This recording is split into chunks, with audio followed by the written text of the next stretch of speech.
मेरे साथ बात करने के लिए भाजपा के राष्ट्रीय अध्यक्ष ओम प्रकाश राजभर जी हैं।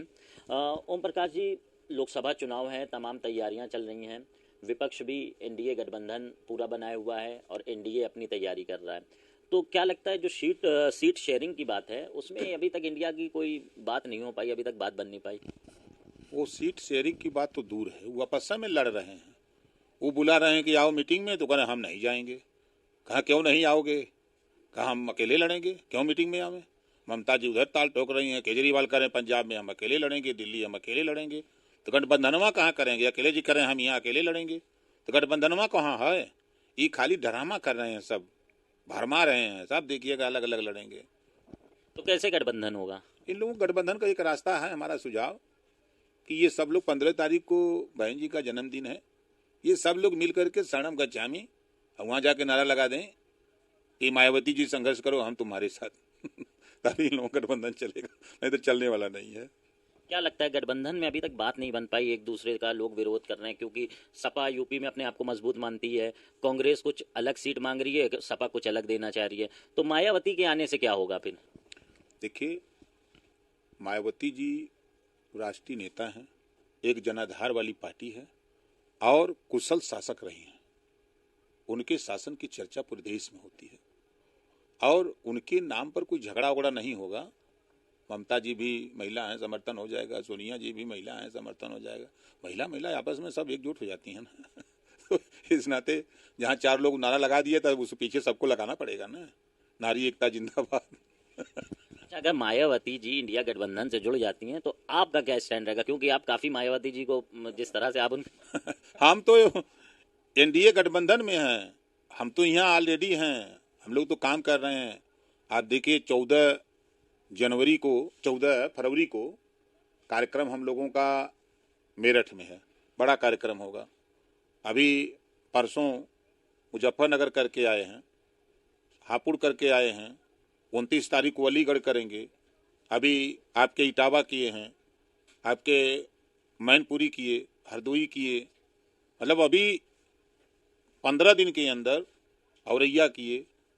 हम लोग चुनाव के अपनी तैयारी में, हमारा जो एनडीए गठबंधन के सहयोगी सब साथी हैं, सब लोग अपने अपने काम में लगे हुए हैं। यहाँ न कोई सीट के झगड़ा है, न नेता का झगड़ा है। सब लोग 18 जुलाई 2023 को ही सब लोगों ने बैठ करके दिल्ली में माननीय नरेंद्र मोदी जी को तीसरी बार प्रधानमंत्री बनाने का संकल्प ले लिया कि हम सब लोग मिलकर के तीसरी बार 330 प्लस वहां हुआ। उसके बाद अब तो 400 पार, अब नारा शुरू हो गया 400 पार। अच्छा, आप मायावती जी को इंडिया गठबंधन में भेजना चाह रहे हैं, एनडीए में क्यों नहीं लाना चाह रहे हैं? भाई हम भेज थोड़ो रहे हैं, जो ये आपस में लड़ रहे हैं, ये सामंजस्य नहीं बैठ रहा है। इस सामंजस्य को बैठाने का हमारा सुझाव है कि भाई वहाँ ममता जी और सोनिया जी और मायावती जी अगर नारा लगा दें कि नारी एकता जिंदाबाद, तो टिक पाई कोई? तब 15 तारीख के बहन जी का जन्मदिन है, उस जन्मदिन पर ये सब लोग मिलकर के शरणम गच्छामी तोहफा दे दें, नारा लगा दें कि मायावती जी संघर्ष करो, हम तुम्हारे साथ। तो इससे पहले अखिलेश यादव जी ने गठबंधन तो किया था लेकिन सफल नहीं हो पाया। क्यों नहीं सफल हुआ? 5 गो जीत गए थे ना। इस बार देख लें, टूट भी गया। नहीं इस बार लड़के देख लेंगे। देखिए आपको बता दें, सपा बसपा गठबंधन हुआ, 15 को सीट जीते। तब दोनों जने का मिला के अगर जोड़ेंगे तब 15 25 75 विधानसभा हुई है ना। गठबंधन टूट गया, कांग्रेस से 17 में गठबंधन किए थे, ठीक है, और 54 सीट जीते थे। 54 सीट मतलब कि 10 गो विधानसभा। अब ओम प्रकाश राजभर से गठबंधन किए तो 125, मतलब 25 लोकसभा सीट। जोड़ दो, जो जोड़ है वही बता रहा हूं, 25 लोकसभा सीट जीते। हम नहीं गए होते, इनका हाल क्या होता पता लग जाता। और इस बात की खबर, अगर ये लोग मायावती जी का नारा नहीं लगाए, खाता न खुली, बता दे रहे हैं, सपा का खाता न खुली, खत्म खेल। घर घर गांव गांव एक ही नारा।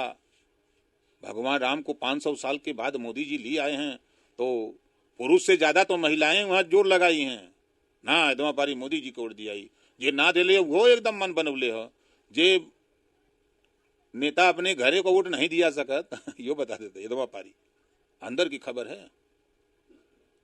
प्राण प्रतिष्ठा है 22 तारीख को, तो उसमें तमाम बयानबाजी हो रही, चाहे कांग्रेस हो, सपा हो। अखिलेश यादव कह रहे हैं उनको निमंत्रण नहीं आया, और 15 तारीख को कांग्रेस भी जाने को कह रही है। तो क्या लगता है कि ये जो पॉलिटिक्स है, जो प्राण प्रतिष्ठा है, उस पर भी राजनीति हो रही है? देखिए, सबके घर में, सबके दिल में, सबके मन में भगवान है। भगवान की पूजा सब लोग सुबह शाम दोपहर जिसको श्रद्धा से करते हैं। ये राजनीति है भैया। राजनीति में विपक्ष के लोगों का अब कल्चर बदल गया है। पहले कल्चर था कि सत्ता पक्ष कोई बढ़िया काम करता था तो उसमें कोई कमी रहती थी तो उस पर लोग सुझाव देते थे कि इसको ऐसे कर लेते तो बेहतर होता। अब लोगों ने ठान लिया कि सरकार कितना हो बढ़िया काम करे, हम विरोध करेंगे चाहे कुछ हो। तो वो सिर्फ वोट के लिए, अपने जो उनके समर्थक है उनको बांध के रोकने के लिए वो बोल रहे हैं, लेकिन जितना ही बोल रहे हैं उतना हम लोग मजबूत हो रहे हैं। ऐसा नहीं लगता है सरकार को सरकार का विरोध करने के चक्कर में अब धर्म का भी अपमान किया जा रहा है? क्योंकि आप स्वामी प्रसाद मौर्य को देख सकते हैं, लगातार वो बयानबाजी दे रहे हैं। देखिए, वो तो बुलवाया जा रहा है। समाजवादी पार्टी के नेता मन बना चुके हैं कि 24 में माननीय नरेंद्र मोदी जी को हम हट करके सहयोग करेंगे, प्रधानमंत्री बनाएंगे। मन बना चुके हैं।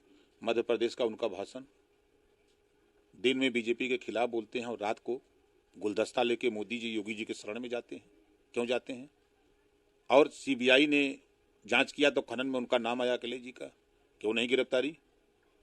1 तारीख को, अभी 1 दिसंबर को सदन के अंदर जब सवाल अखिलेश जी ने किया तो गोमती रिवर फ्रंट में कैसे कैसे घोटाला हुआ है, मुख्यमंत्री जी ने एक एक शब्द खोल करके बता दिया कि यहाँ इतना लूटा, यहाँ इतना लूटा।